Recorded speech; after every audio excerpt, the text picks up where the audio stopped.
Sigh. Welcome back to the Deep Dive. Today we're plunging headfirst into a big one. Friedrich Nietzsche's Thus Spoke Zarathustra. Definitely a big one.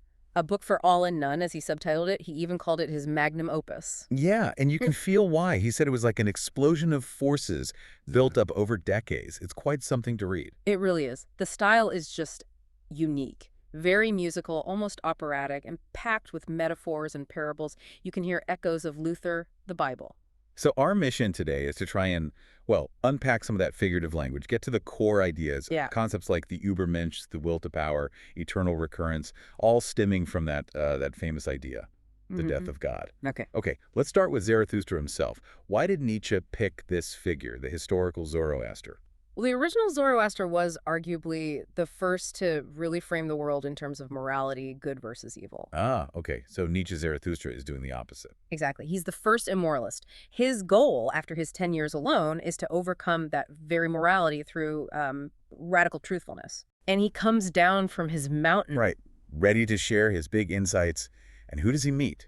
A saint in the forest. And the saint is completely out of the loop. Totally unaware that, quote, God is dead.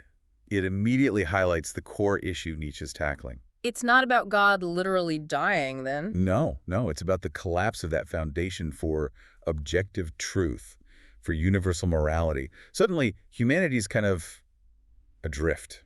There's a void. A void that needs filling. And that's where the Übermensch comes in, the overman or superman. Precisely. Zarathustra initially tells the crowd that humanity's goal is to create this higher type of being. He even points to people like Goethe as maybe sort of precursors. But the crowd doesn't really get it, right? Not at all. He realizes pretty quickly you can't just gift wisdom like that. He needs companions, disciples. And it's to them he starts revealing the deeper stuff, like the will to power in part 2. Yes, the Will zur Macht. And it's crucial we get this right. It's so often misunderstood. People think it's just about brute force domination. Yeah, but that's not really it. Nietzsche frames it more as an internal drive, willing to become stronger or maybe willing growth. It's the fundamental drive in all life. A drive to overcome, to expand, create. Exactly, to overcome resistance, including your own limitations. It's about self-mastery first and foremost. It's the engine of life, constantly striving. Okay, but that word, power, it still feels loaded. It is. Yeah. And intentionally so, I think, but the primary focus is that internal overcoming. Mastering yourself is the power. And this striving, this constant overcoming, does that lead into the next big idea, the really tough one? It does, the abysmal thought, as he calls it, the doctrine he holds back until part 3, eternal recurrence. Right. The idea that, Turn like, back. because time is infinite, Yeah. everything repeats forever. Exactly. Everything that happens now, every joy, every sorrow, every thought will recur endlessly in the exact same sequence. That's quite a thought. It's presented as more than just a possibility, right? Oh, yeah. For Nietzsche, it's a cosmological hypothesis, but more importantly, it's a psychological test, a normative principle even. How so? Like a test of life affirmation. Precisely. Could you affirm your life this very moment, knowing it will repeat eternally?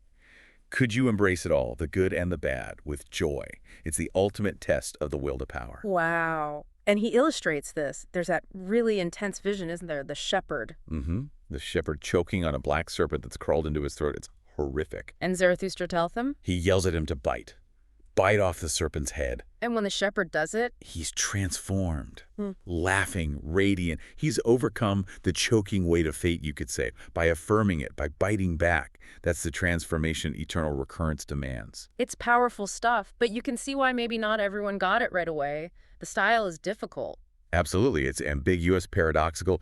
Early critics, academics, they struggled. I think Harold Bloom called it a gorgeous disaster. A disaster. Seems harsh. Most see it as a masterpiece now, though, right? Oh, unquestionably. A literary and philosophical landmark. Yeah. But its difficulty is part of its nature. So where does that leave Zarathustra at the end? He meets these higher men in the last part. Right, intellectuals, artists, seekers. Yeah. But he finds they aren't the Übermensch yet. They're still just precursors, still searching. And he faces one last temptation himself. His final sin, he calls it. Yes, compassion, pity. Which seems odd. Why would compassion be the ultimate sin for someone trying to create this Übermensch, especially when the goal is overcoming traditional morality? Well, that's the provocative question, isn't it?